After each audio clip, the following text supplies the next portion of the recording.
What's good with y'all? So I'm here right now because I want to talk about um what things could help you with cancer. And some of these things I've seen online with studies. Some of these things are personal. You just really got to think. If you really think, then it just comes together. People don't really think nowadays. But chemotherapy, when people die from cancer, a lot of times people die from liver failure, heart failure, or something, but not literally from the cancer. Now, there's some people that do, but a lot of people actually die from something else, and that's because of the treatment they're given. If you guys do your research about chemotherapy was used in the gas chambers in World War II. Now, that's a whole different video, but you guys can do your research for now if you guys don't believe me. Now, I'm going to give you five things that will help you. Not necessarily supplements or food. It can be things that you can do. Now, the first one and the most important one, in my opinion, because I like to speak in truth, and the first one is fasting. Fasting. Now, you might tell me, why would fasting heal my cancer? Why would it heal me? And the reason this is because when you're fasting, your body naturally starts detoxing. When you fast and you don't have no energy source, it starts eating your own body and your own cells. But the first place it goes to is your bad cells. So when you that's after you fast for at least 3 days. When you don't eat for 3 days, it starts going to your bad cells. But even fasting for a day or two will definitely give you benefits. But I definitely recommend to at least do 3 days under supervision. You can take like sea moss from Bolingo Balance. That's a good supplement. The reason I say the website is because I trust them. I have no affiliation with them, but I know that their sea moss is real and legit. A lot of the sea moss out here is fake. But the first one is fasting. When you fast, it removes the energy source for the cancer cell. And it removes the energy source for you. So your body starts eating the cancerous cells, and it could really cure you. In my opinion, I know it can because I've seen people do it. I know fasting can cure you, but that's not the end all. Now we're going to go to number 2. Now, number 2 is going to be... I'm putting them in order right now. I have them in mind. I'm just trying to put them in order. So I'm going to put from most important to least important, even though they're all important. They're all very important. If you put them all together, that's the most important thing about it. About putting them, I'm just doing it that way so you guys can understand the severity. 2, soursop leaves and soursop itself. So soursop leaves and soursop have been shown to kill cancer cells. And it's also been shown to reduce inflammation. It also shown to disrupt the cancer cell itself. And it's just very anti-cancer, anti-tumor. It's very perfect for cancer, the fruit. It's crazy that the U.S. doesn't sell it. But look, if you guys don't have any, go to the same website, Bolingo Balance. You guys can trust them.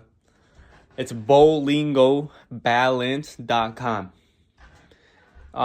It's Dr. Sebi's son. It's a website. Okay, that's number 2. Now, number 3.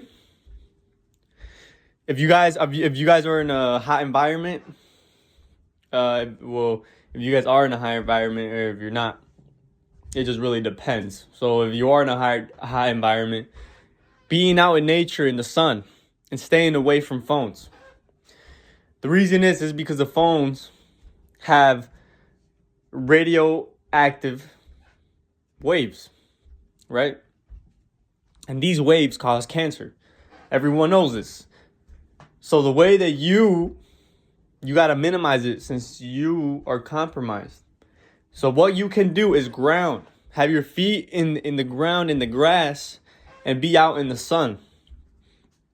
At least for 4 plus 8 hours. If you need sunscreen, just use coconut oil and make sure it's cold pressed. and use it all over your body. Don't use the other shit, because other shit causes cancer. Okay? Now that was number 3, I think, right? That was number 3. And if you're not in a high environment, then you can go outside and ground. There is no sun right now. It's okay. Don't worry about it. All you gotta do is up your vitamin D. And the reason that is because vitamin D is very important.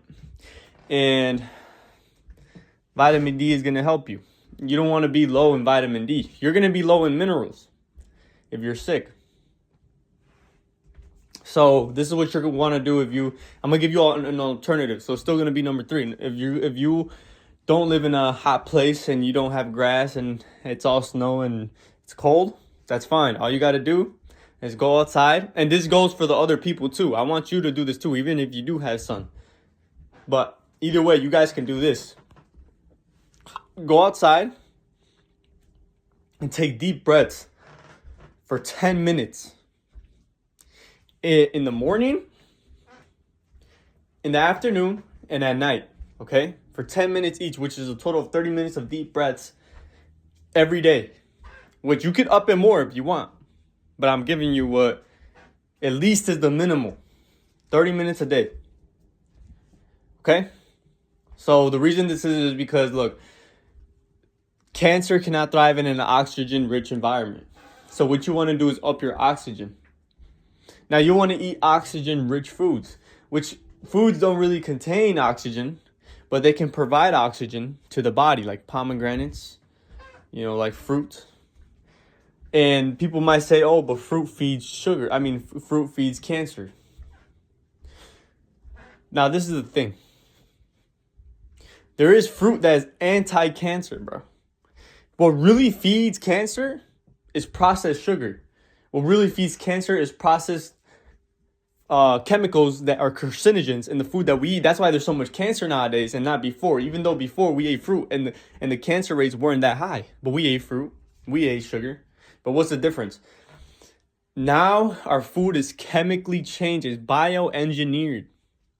So this bioengineered food that's not made by God has side effects.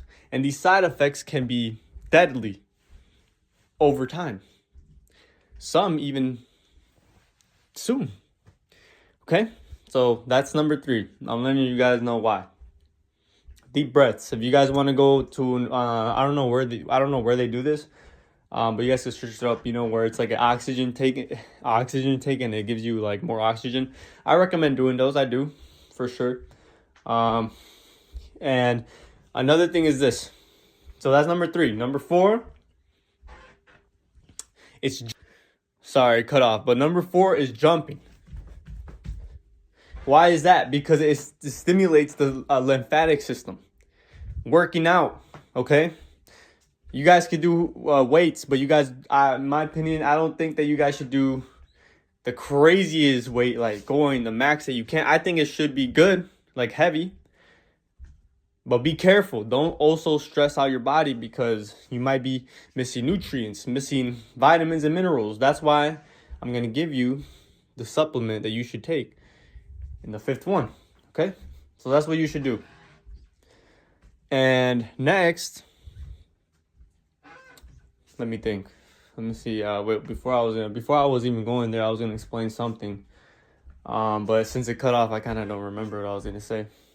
But yeah, basically all the stuff that I told you guys already is very important, because it's something that cancer can survive in. And the longer you guys fast, the better. But at the same time, you guys want to be careful. It also matters of how much you weigh. It matters.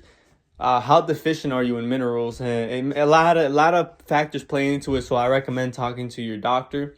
A lot of doctors might tell you they don't recommend you to fast, but I personally wouldn't listen to them. I would just tell them, look, I'm going to do this whether you like it or not. But if you give me your help, it would be better. But what I recommend, me personally, is to be careful. Test it out. Go one day without eating. See how you feel. Of course, you're going to feel sick. Of course, you're going to feel tired. Of course, you're going to feel some type of way. But if you start getting heart palpitations, that is kind of normal. Some people just push through and they make it. And some people, they don't, they can't.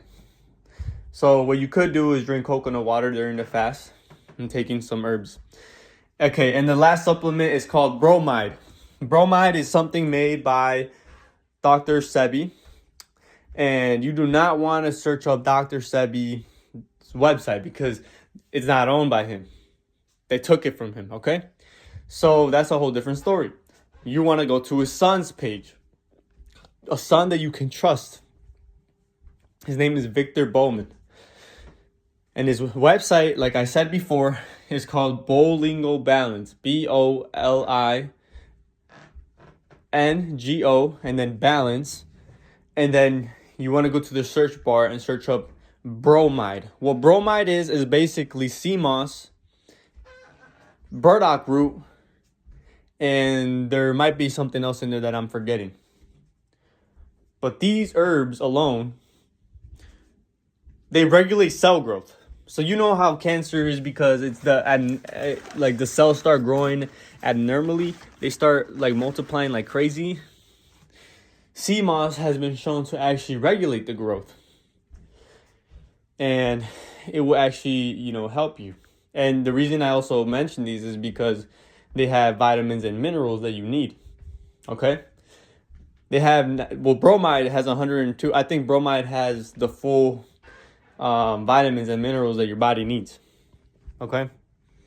And for vitamin D, you want to take what I recommend is the adult gummies or kid gummies that is from Llama. It's called Llama gummies or something. And they're basically fruit based. They have no added sugars in them or nothing. And I would recommend to get the full vitamins and the full vitamin kit. So it's basically like all your vitamins, your vitamin D. It also has like vitamin A. It has a lot more that is important. But I recommend taking that plus with the sea moss and yeah, just create an alkaline environment in the body. The reason you want to do this is because it makes it less favorable to the cancer. So keep doing that, okay? And I hope this video helps somebody. I'm not a doctor. I'm not here to say I can heal anyone. I don't want them to take my video down. But what I do know is this. You have a better chance surviving from a holistic way than from, traditional healing. I don't even want to say traditional, but traditional healing from the U.S., okay? So what I recommend you guys do is, like I said, go back to nature. Go back to the thing that is actually going to heal you. You just need to keep consistency and don't eat no BS. Do not eat no BS, especially at this time. You can't play around with that. And I recommend don't even eat meat. They say meat is good for you because it doesn't feed cancer, and it doesn't, it kind of gives you the protein and all this stuff. But when has meat ever healed anybody? If you have cancer and you eat just pure meat, tell me who healed. The reason I say this is because meat is the most acidic food on the table, bro. I'm not bashing meat. If you want to eat meat, eat meat. But when you have cancer, just know that cancer thrives in an acidic environment. And meat is acidic. You don't want to eat acidic food. And don't get it confused, though, because when it goes into the body, it turns alkaline with some foods. But not meat. Meat is the lowest, literally at 0. For example, key limes. Key limes is good, too. You can use that for vitamin C. Key limes is acidic, right? Like they say, a lot of fruit is acidic. But when it goes into the body, it actually turns alkaline in the body. It has an alkalizing effect in the body. Okay? So yeah, I hope this helps somebody. You guys let me know what you guys think. If you guys need some help, let me know. If you guys check out that website that I said, they also have a lot of other different herbs for cancer. They even have cat's claw. They have a lot of stuff to help the immune system, to help cancer. They have specific cancer regimens. So yeah, go check it out. Let me know what you guys think.